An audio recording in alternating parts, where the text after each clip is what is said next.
15. Amanda Bowden. For a nearly 2-week period in February 2013, a 19-year-old East Haven, Connecticut woman named Amanda Bowden made plans and threats to blow up Gateway Community College. During that time, disturbing content appeared on her Facebook page, including a photo of her holding a gun. Bowden discussed her destructive plans in great detail with a cooperating witness and eventually with an undercover FBI agent. During these conversations, she reportedly claimed to own guns and at least 2 napalm-based homemade bombs. She also mentioned wanting to commit a Sandy Hook-style school shooting.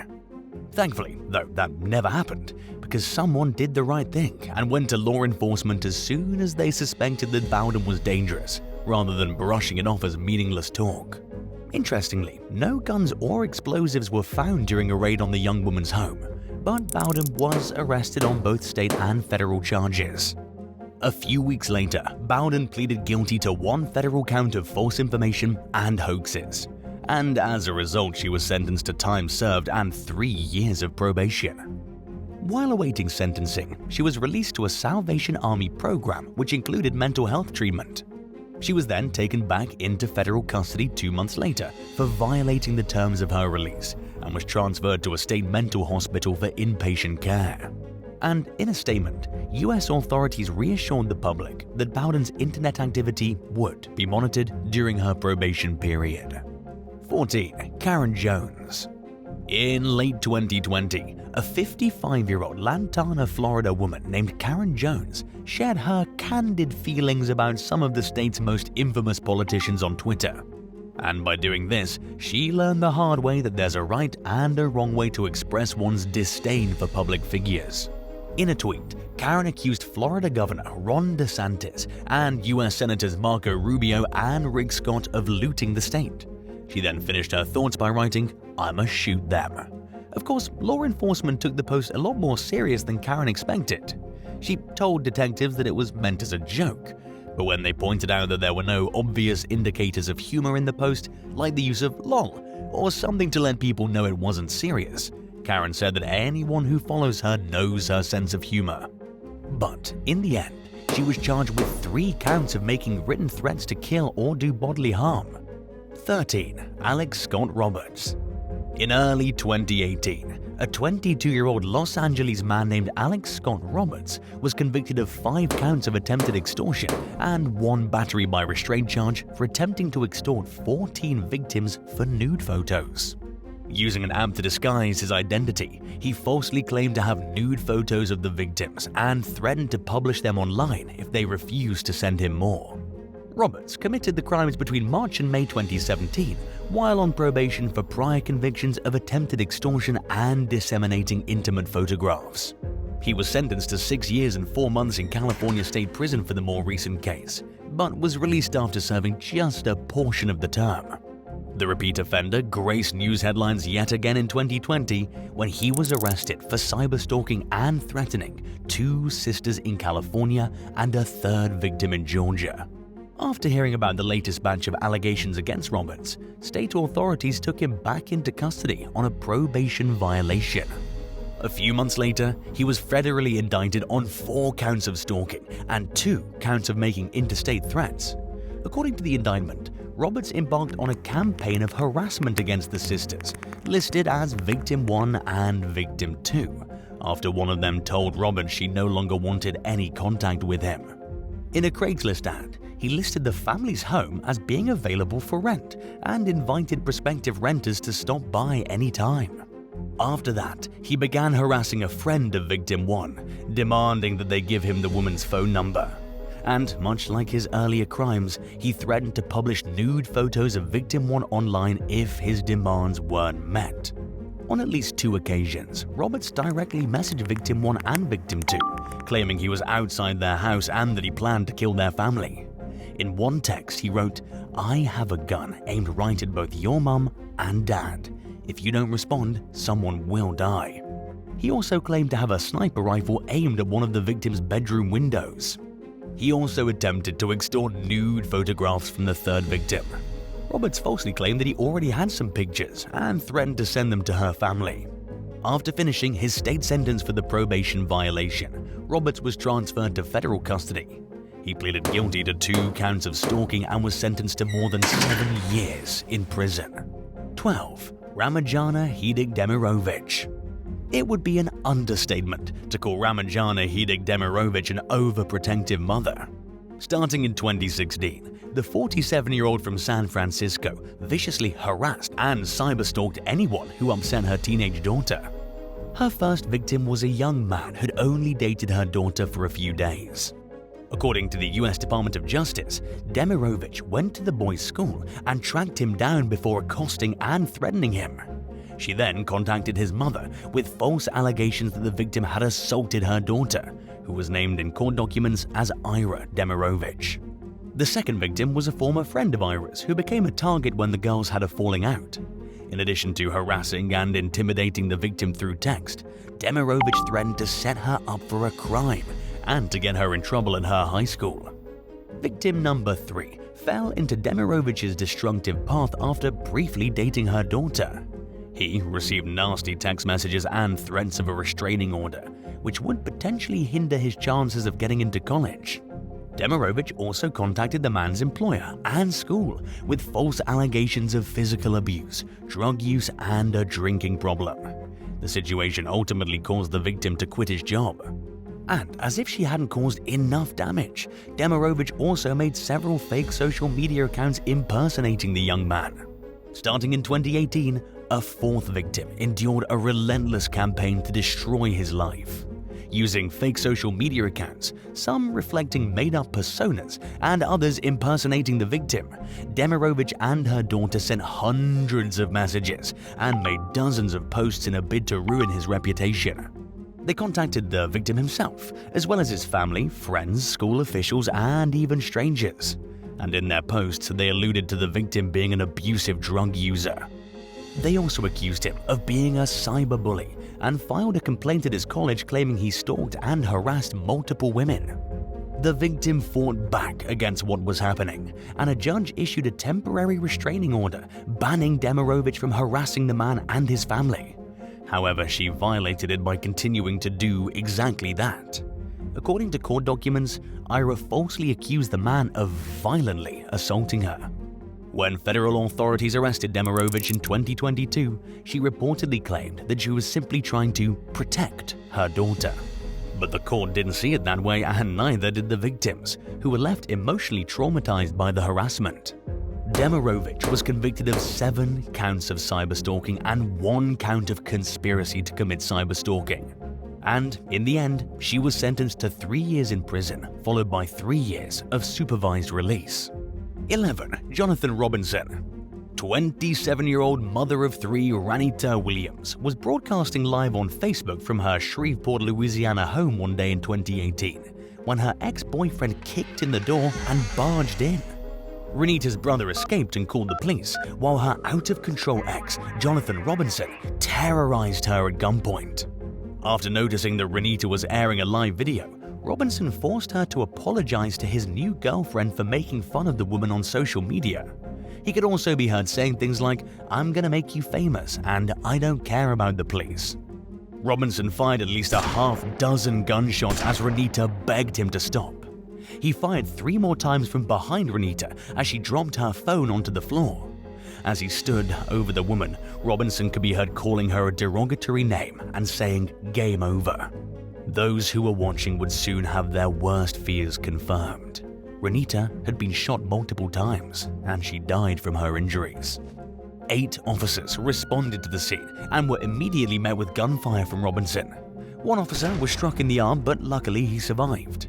An 80-minute standoff ensued before Robinson was taken into custody on suspicion of first-degree murder.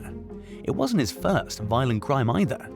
In fact, he had a lengthy criminal past, which included convictions for domestic battery and the attempted murder of a previous girlfriend. Robinson ultimately pleaded guilty to the charge in exchange for having the death penalty taken off the table and was sentenced to life without parole. He apologized profusely to Ranita's mother, Anita, during his sentencing hearing, and by then he'd sent her numerous apologetic letters asking for her forgiveness. He also apologized to the police for shooting at them. And in response to the man's emotional pleas, Anita Williams calmly said, "I've forgiven you already." 10. Liz GOLYAR. 35-year-old auto mechanic Dave Krupa met and began casually dating a 37-year-old computer programmer named Carrie Farver in 2012. But at the time, Dave was also seeing another woman named Shanna Liz GOLYAR. His connection with Carrie quickly grew into more than he'd planned for though, and she soon became his main focus over other women. 2 weeks after the pair met, Dave let Carrie crash at his apartment in Omaha, Nebraska, to spare her the hour-long commute to her workplace from neighboring Iowa. One day, while he was at work, he received a text message from Carrie asking if they could move in together. But it was too soon for that, so Dave said no. He then received a barrage of profanity-laden text messages from Carrie, stating that she hated him, that it was over, and that she didn't want to see him anymore. Assuming that he'd misjudged Carrie's character, Dave felt relieved that the relationship had ended early on. But the harassment continued, and Liz also began receiving nasty messages and emails. In the meantime, Carrie texted her mother saying she'd taken a job in Kansas and asked her to look after her son, Max, while she was gone. But this was out of character for Carrie, so her family reported her missing in Iowa. Due to her history of bipolar disorder, police assumed she'd stopped taking her medication and had run off in the throes of an episode. Liz and Dave endured near constant harassment, both online and in real life. But when Liz found her garage vandalized and Dave realized he was being spied on through his windows, the police got involved. Carrie's family continued to receive messages, but she refused to talk on the phone and missed major family events. Her loved ones grew increasingly concerned, especially after visiting Carrie's house and seeing that all her stuff was there. For nearly 3 years, Liz and Dave endured continued torment while Carrie's family desperately tried to locate her. At one point, Liz received a link to an obituary in her name, describing her as a man-stealer who was better off dead. Someone even set her home on fire, killing her pets and destroying most of her belongings. Dave changed his number repeatedly, but couldn't escape the constant messages. One night, while he had a woman over, someone threw a brick through the window. And another time, he arrived at work to find Dave beats women spray painted on the building. But surprisingly, in 2015, detectives discovered that the threatening correspondence was actually coming from Liz's phone and computer. They also found photos of Carrie's dead body on the devices and Liz's DNA in Carrie's abandoned car. By then, Dave had moved out of the area to be closer to his kids and their mother, Amy Flora. Not realizing she was under suspicion for killing Carrie, Liz called the police one night. Someone had shot her in the leg, and she seemed intent on convincing the police that Amy was the culprit. But detectives quickly ruled Amy out as a suspect. The incident only solidified their suspicions that Liz tormented David and the women in his life out of jealousy while posing as a victim. Police concluded that she was behind the years-long harassment campaign and had most likely killed Carrie the day Dave began receiving weird messages at work. She also likely burned her own house down. Before arresting her, investigators tricked her into thinking they suspected Amy of killing Carrie and treated her as a potential ally who could help with the investigation. But in reality, they were waiting to see if Liz would further incriminate herself. Sure enough, she came back to them with the email she supposedly received from Amy, which they once again traced back to Liz herself. The messages included a confession with bone-chilling details about how Amy supposedly stabbed Carrie to death and burned her body. Carrie's remains were never found, but the case was strong enough for the jury to convict Liz of murder. And now she's serving a life sentence without parole and continues to maintain her innocence in the case. 9. David MATUSIEWICZ. New Jersey-based optometrist David MATUSIEWICZ and his wife Christine Belford went their separate ways in 2006 after 5 years of marriage and 3 daughters. David and his parents became obsessed with winning custody of the kids, and they were infuriated when the judge ruled in Christine's favor. So, in 2007, David and his mother Lenore kidnapped the girls and fled the country. Nearly 2 years later, they were found living in a filthy motorhome in Nicaragua. The children were then returned to Christine and David was arrested. He argued that Christine was abusive and that he only kidnapped the girls to keep them safe, but the court found no evidence of Christine being an unfit parent. Then, in 2009, the court terminated David's parental rights and sentenced him to 4 years in prison, followed by 5 years of probation for kidnapping and bank fraud. Acting on David's instructions from behind bars, MATUSIEWICZ, David's father Thomas and his sister Amy Gonzalez embarked on a relentless campaign of harassment and slander against Christine. They hired a friend to spy on Christine, created a website dedicated to ruining her reputation, contacted the kids' church and schools, and posted videos online falsely accusing her of abusing one of her daughters. The family claimed that Christine had tried to poison her former mother-in-law and that she'd mentioned wanting to sell her kids. They also persuaded David's high school girlfriend to befriend Christine and report back to them with information, including her Facebook password. The obsessive torment continued for years. In an email to her lawyer in 2011, Christine wrote that David had nothing to lose. She entertained a few different possible outcomes of the situation, stating, "He may allow me to survive, to suffer. I may survive long enough to watch the girls be harmed. I may even go missing." Then, one day, while David was still in prison, Thomas MATUSIEWICZ drove from his home in Hidalgo County, Texas, to Christine's house in Delaware. In a disturbing confrontation that was captured on camera, Christine's boyfriend told Thomas to leave the property while the girls hid inside. This left Christine so shaken up that she put her house up for sale. David was released from prison in 2012 and moved in with his parents in Texas. In early 2013, he received permission to attend a child support hearing in Delaware, even though he had the option to attend by phone. And on the morning of the hearing, David hugged his father in the courthouse lobby and went upstairs. As Christine entered the courthouse, Thomas shot her and her friend, Laura Beth Mulford, who'd come with her for moral support. Sadly, both women died from their injuries. And 2 police officers were wounded in the shootout, which only ended when Thomas turned the gun on himself. Investigators found weapons, ammunition, and a hit list in the car David and his father had driven to court that day. It contained the list of everyone they believed had wronged them, including the judge who oversaw David's sentencing in the kidnapping case. After discovering the family's long-standing vendetta, authorities charged David MATUSIEWICZ, Lenore MATUSIEWICZ, and Amy Gonzalez with stalking Christine and causing her death. All 3 defendants were convicted of conspiracy, interstate stalking resulting in death, and cyber stalking resulting in death. And as a result, they were sentenced to life in prison. This was America's first ever conviction for cyber stalking, resulting in death, setting a precedent for future cases of its kind. 8. Sharif Bonner and Tyree Pitts. What began as a social media feud between 46-year-old Terrell Smith and 24-year-old Sharif Bonner erupted into real-life violence one morning in 2022 when Bonner and his friends decided to make Smith pay for his words.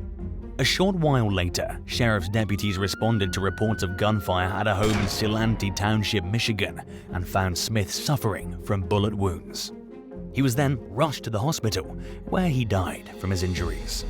At the time of the shooting, Smith was broadcasting live on Facebook from outside the residence. In the video, he could be seen standing up and saying, "We got action." Then a few seconds later, shots broke out, and the phone fell to the ground as the gunfire continued. Afterward, someone could be heard calling 911. At the scene, deputies found shell casings from 3 different guns. Throughout the course of the investigation, authorities identified Bonner and 2 others, 19-year-old Corian Brown and 18-year-old Tyree Pitts, as the alleged shooters.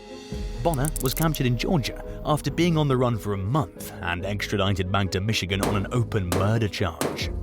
Pitts, Brown, and 3 others who were there at the time of the shooting were also charged with murder. During a court hearing, Bonner's aunt Mardita said that the group collectively decided to confront Smith over things he said online, and along the way they stopped at Bonner's apartment so he could grab a gun. They drove to the residence in a 3-vehicle convoy and sped off immediately after the shooting. According to Mardita, the suspected shooters went to a nearby mall and bought new clothes while she disposed of the guns. she told law enforcement that she wouldn't have gone along with the group if she knew a shooting was going to occur. Martita and another defendant, Jeremiah Castillon, agreed to testify against their co-defendants in exchange for a plea deal for a reduced charge of conspiracy to commit murder. The defense accused them of trying to save their own skins, but the outcome of the case remains to be seen. 7. KENDRA GAIL LICARI. Over a several-month period starting in 2021, a mum from Mount Pleasant, Michigan, allegedly harassed her own daughter and the young woman's boyfriend in a bizarre and cruel catfishing scheme. Authorities have accused 42-year-old KENDRA GAIL LICARI of using a virtual private network, or VPN, to mask her location while barraging the victims with a multitude of abusive and threatening text and social media messages. According to court documents, she then tried to frame a high school student for the crimes. At the time, LICARI was working as a girls' basketball coach at her daughter's high school, but this is no longer the case. In late 2022, she was charged with 2 counts of stalking, 2 counts of using a computer to commit a crime, and 1 count of obstruction of justice.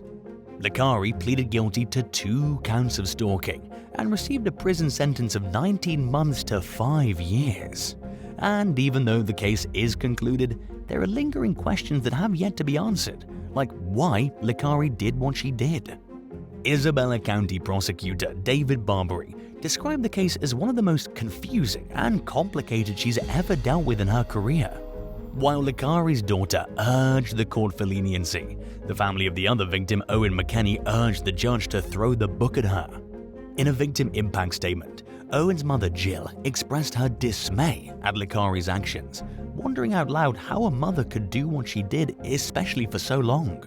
She also expressed her concerns about the long-term impact on her son's mental health and questioned the same thing everyone else wants to know: LICARI's motive.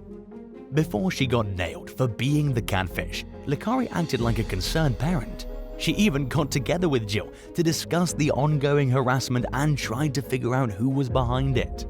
They reported it to the police together.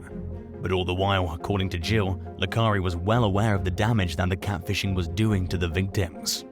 At her sentencing hearing, LICARI tearfully apologized and said she was getting mental help, but she didn't explain the reasons behind her crimes. 6. Lester Brown. In mid-March 2018, 30-year-old Christopher Harris picked up his daughter from a dance in Raytown, Missouri, and drove her to her mother's house in Independence. It's unclear whether he knew he was being followed the entire drive by a vehicle that pulled up behind him in the driveway.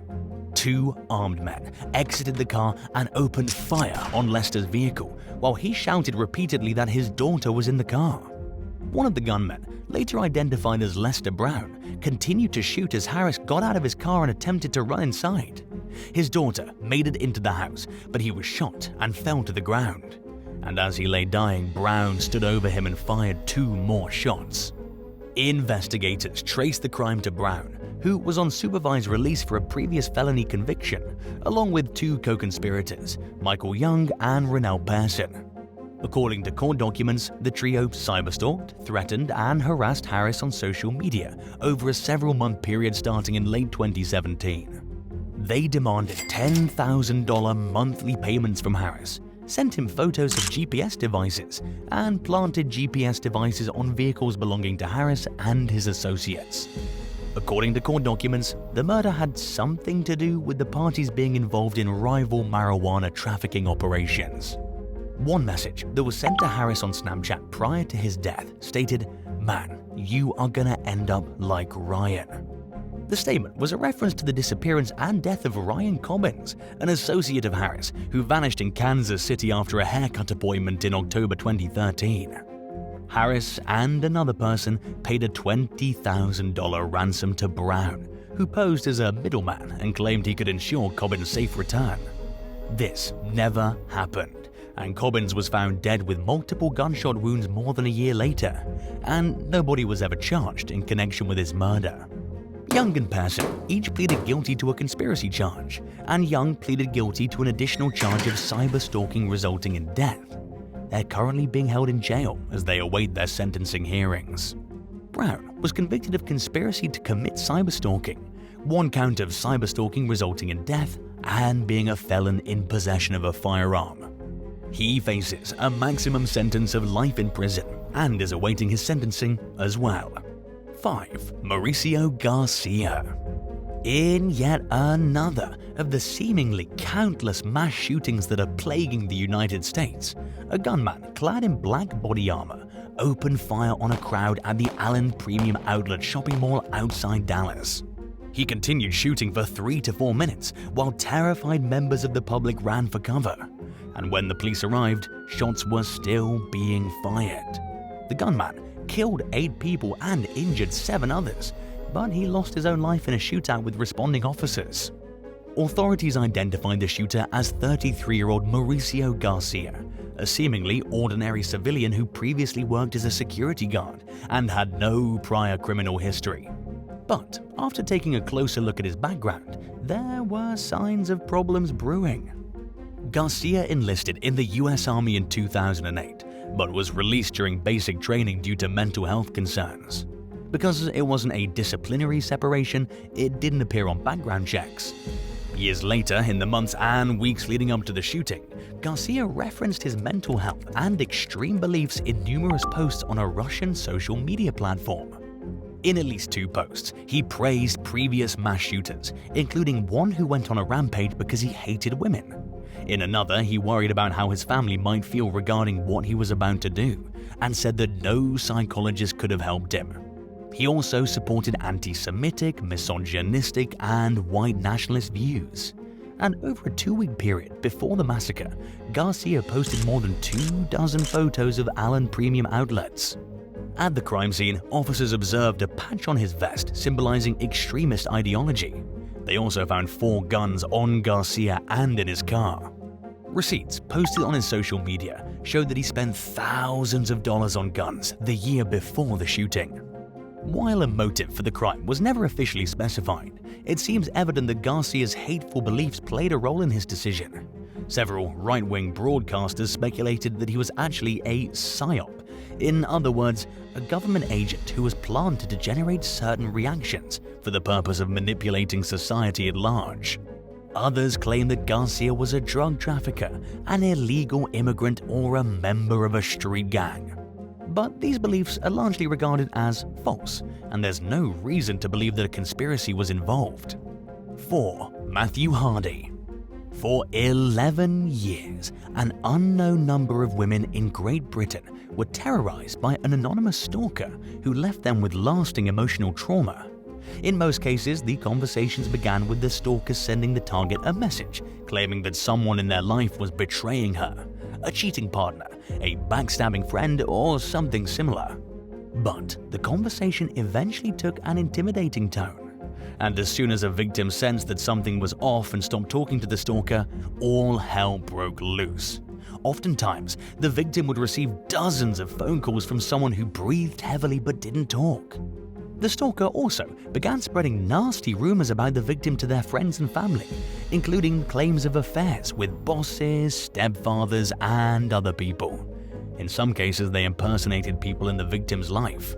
And sometimes, the stalker pretended to be the victim themselves, sending explicit and incriminating messages. The stalker would even go so far as to share the victim's nude photos online. Some victims realized they were being watched when they received messages describing where they were, what they were wearing, or what they were doing. The harassment destroyed friendships, relationships, and even family ties. It also ruined job opportunities for some victims. One woman became so terrified that she slept with a baseball bat, while another kept a samurai sword nearby. Nobody knows how many women were victimized, but authorities believe that there were at least 63 victims and quite possibly more. In 2021, the stalker was identified as a 30-year-old jobless man named Matthew Hardy. He was arrested more than 10 times over the years and was even convicted in some cases, but somehow he'd managed to evade any serious punishment. Some of the women who reported him later told the press that the police didn't seem to take their complaints seriously. According to The Guardian, the average prison sentence for stalking in the UK is 17 months or less. But given the severity of Hardy's crimes, the court saw fit to impose a much heavier sentence. He pleaded guilty to 5 stalking counts and 1 count of violating a restraining order and was sentenced to 9 years. It was the longest sentence ever handed to a stalker in Great Britain. Hardy appealed the sentence, arguing that his Asperger's syndrome made him incapable of understanding the impacts of his actions on the victims, and so the court knocked a year off his sentence.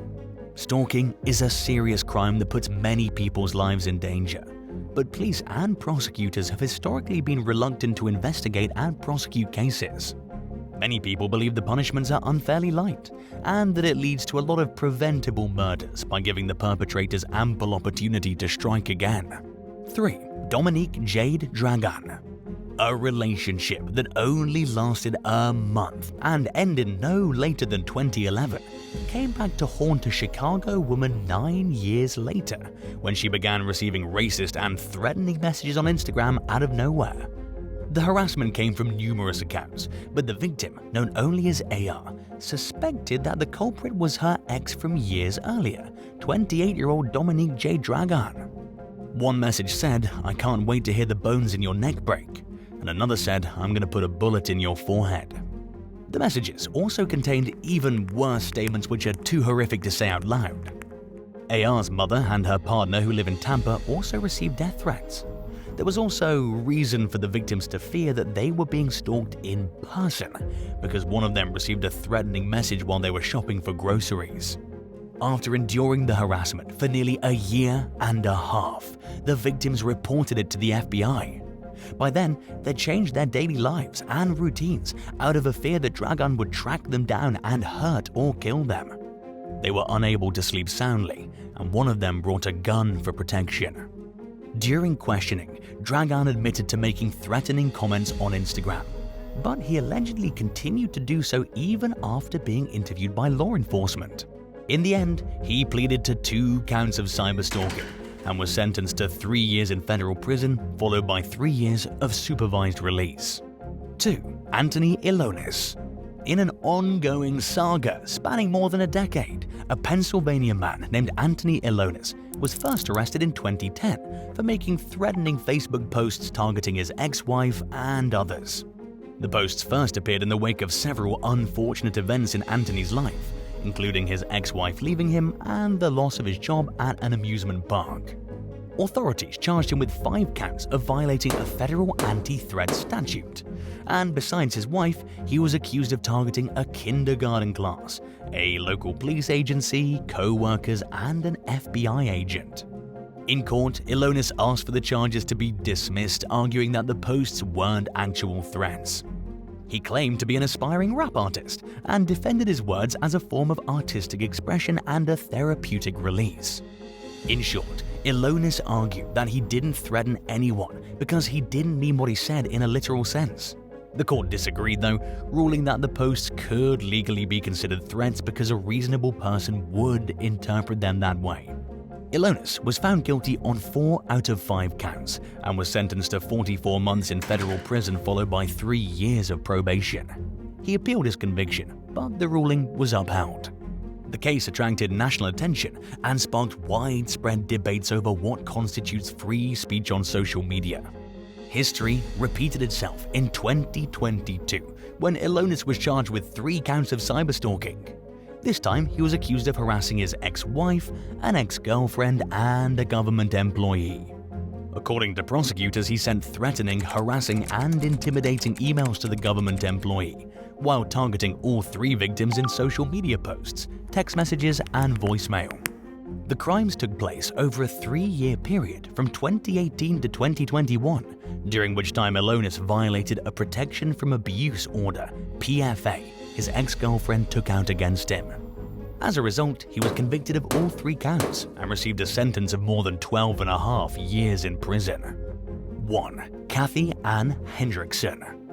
After connecting with a man on a dating site in 2015 or 2016, a woman in her 50s named Kathy Ann Hendrickson drove from Walla Walla, Washington to his home in Trout Creek, Montana. They met a handful of times before the man, known only as John Doe, began to suspect Hendrickson of stealing his wallet and stopped seeing her. In 2018, John Doe received an anonymous email threatening to bring him down. Around the same time, Doe and his friends began receiving dozens of prank calls from unfamiliar phone numbers. Someone then hacked into John Doe's email account and sent nasty and threatening messages to multiple people, including Hendrickson, her friends, former Montana Governor Steve Bullock, and other public officials. Some of the emails even contained death threats. In the message to the governor, the imposter warned Bullock to be aware of his surroundings and said they had guns and were willing to use them. And 2 county commissioners received messages stating, "You're going to die." Hendrickson forwarded the threatening messages she received to law enforcement, but at some point the FBI got involved and began to suspect that Hendrickson wasn't telling the truth about the situation.